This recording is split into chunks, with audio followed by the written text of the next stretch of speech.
¿De qué manera usted entiende lo que ha ocurrido en nuestro país hasta hoy? Bueno, antes que nada yo creo que hay que hacer un análisis previo muy breve de la crisis o la incapacidad permanente, más que crisis, no es crisis, porque nunca ha tenido esa capacidad de predicción, no han tenido las ciencias sociales esa capacidad de predicción. Este proceso, este fenómeno nos pilló peladitos, como se dice generalmente, para no emplear una palabra más popular. Y nadie pudo predecir, ni el mundo político, ni el mundo de las ciencias sociales pudo predecir lo que iba a pasar. Entonces eso habla muy mal de la capacidad predictiva de las ciencias sociales, que es una de las características que debe tener toda ciencia que se estime como tal. O sea, que pueda predecir lo que va a pasar en el futuro de, de los fenómenos que analiza su disciplina. Bueno, pero obviando ese problema, eh, este, este proceso de, que no sé cómo llamarlo, si insurrección, sublevación, movimiento social, etcétera. Movimiento social es un término tan vago que en el fondo no sirve para nada. No sirve como concepto que permita hacer un análisis muy riguroso. Pero le vamos a poner como un proceso de, no insurreccional, sino un proceso de protesta, pongámosle. Este proceso de protesta puede ser analizado desde diferentes niveles y perspectivas. Uno sería analizarlo desde el punto de vista marxista y decir que esta es lucha de clase. Hay mucho de eso, hay mucho de eso. Cuando uno ve que los locales que fundamentalmente son saqueados, cuando uno ve las consignas que los jóvenes y los participantes tienen, se da cuenta que hay un rasgo de lucha de clases muy claro. Pero yo no quiero meterme en eso porque van a decir inmediatamente, ah, ya salió con la lucha de clases. La psicología social y la psicología han analizado los procesos de violencia. Y los procesos de violencia son muy amplios, expresan, qué sé yo, desde el niño pequeño que le arrebata un juguete a otro niño muy pequeño y que lo araña, hasta una agresión en la calle con otra persona, o esto que hemos visto, estos saqueos y estas acciones violentas de algunas personas, no vamos a decir sectores, pero algunas personas en este evento, en este fenómeno. Bueno, ¿qué es lo que dicen las ciencias sociales, la psicología y la sociología y la psicología social? Dicen que una de las causales fundamentales de la violencia, y también las marchas podríamos incluirlas, porque no solamente se trata de una violencia física, sino que también de una violencia verbal. Hay una violencia verbal, especialmente las mujeres son víctimas a menudo de esta violencia sexual por parte de los hombres. Este concepto, como digo, repito, es muy amplio. Se producen estos hechos de violencia, y en este caso este hecho de protesta más o menos violento, porque las personas han tenido, han tenido experiencias frustrantes. Y eso aparecería muy claro en este tipo de sociedad. Tenemos una sociedad, un modelo ultraliberal que te estimula el consumo, lograr objetivos materiales, pero al mismo tiempo que hay una enorme masa de propaganda destinada a motivar el consumo, a comprar, a tener un nuevo teléfono, un smartphone, un smart, no sé cuánto se llama eso, o a tener otro televisor más grande, qué sé yo, a tener entre los jóvenes unas zapatillas determinadas de una marca, Adidas o Adidas, yo no sé cómo se dice eso, o pantalones Lewis o de otro tipo, al mismo tiempo que te impulsa a estimular ese consumo, te restringe la posibilidad de lograr ese objetivo de consumo. ¿Y por qué te la restringe? Simplemente porque el modelo ultraliberal ha producido una gran concentración de la riqueza. Y tener una gran concentración de la riqueza en un país, entre los cuales está Chile a la cabeza, significa que un sector pequeño de la sociedad se lleva la gran parte del ingreso nacional y el resto se lleva un mínimo. Y con ese mínimo no le alcanza para lograr esos objetivos de consumo que esta masa de la población pretende. Y esto se ve muy claramente. Yo, por ejemplo, he visto en el supermercado gente que paga 10.000 pesos con una tarjetita y a plazo, con 3 o 4 cuotas. Esto es mucho más agudo, por ejemplo, entre los jóvenes, porque los jóvenes, entre los 15 a los 20, incluso me atrevo a decir en algunos casos hasta los 25 años, ellos quieren y pretenden tener una identidad propia. Ellos hacen lo posible por distinguirse del resto, ya sea en cualquier cosa, en la vestimenta, en el lenguaje, en la música, etcétera, etcétera. Porque es parte de su proceso de formación de su personalidad. Es natural y lógico eso, no es una cosa tan extraña. Entonces, en este proceso de acentuación de su personalidad, ellos, por ejemplo, especialmente en sus relaciones con el sexo opuesto, quieren aparecer con la última cosita, con el último teléfono, con la última zapatilla, con el último pantalón, etcétera, etcétera. Y eso la sociedad generalmente se los niega.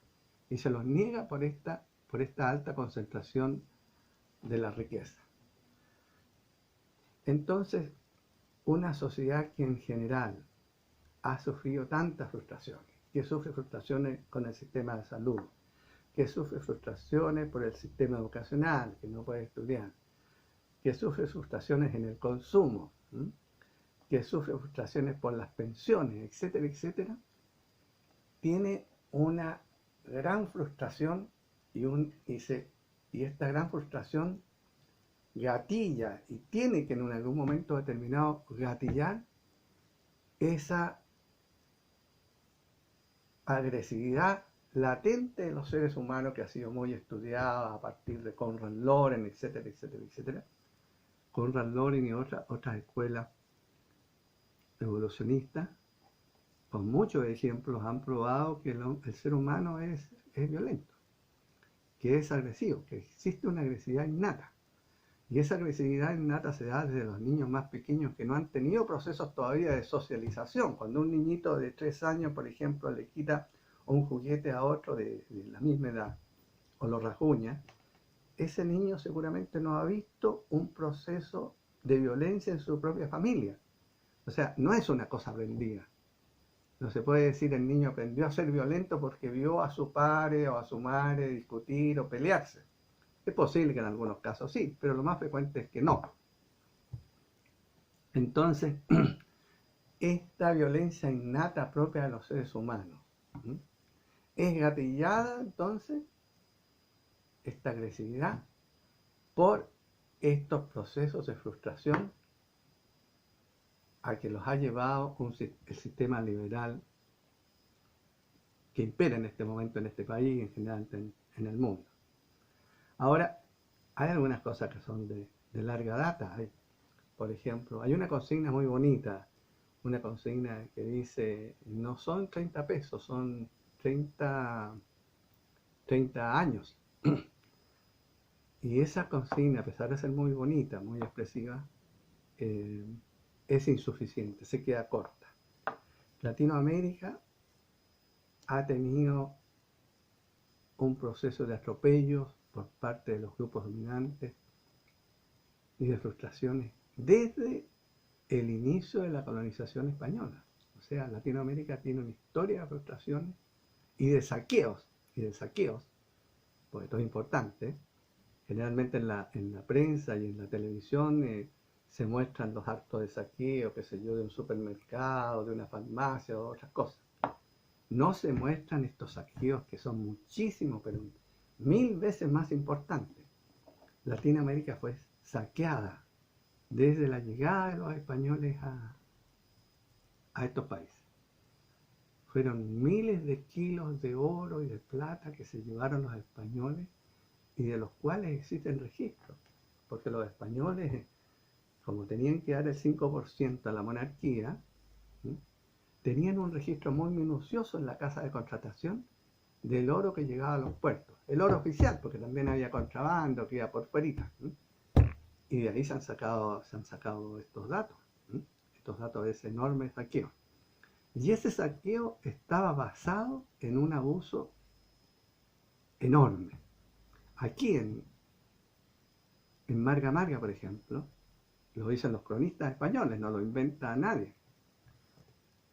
Había 3 o 4 mil indígenas atados con cadenas, trabajando invierno y verano para sacar oro para los españoles.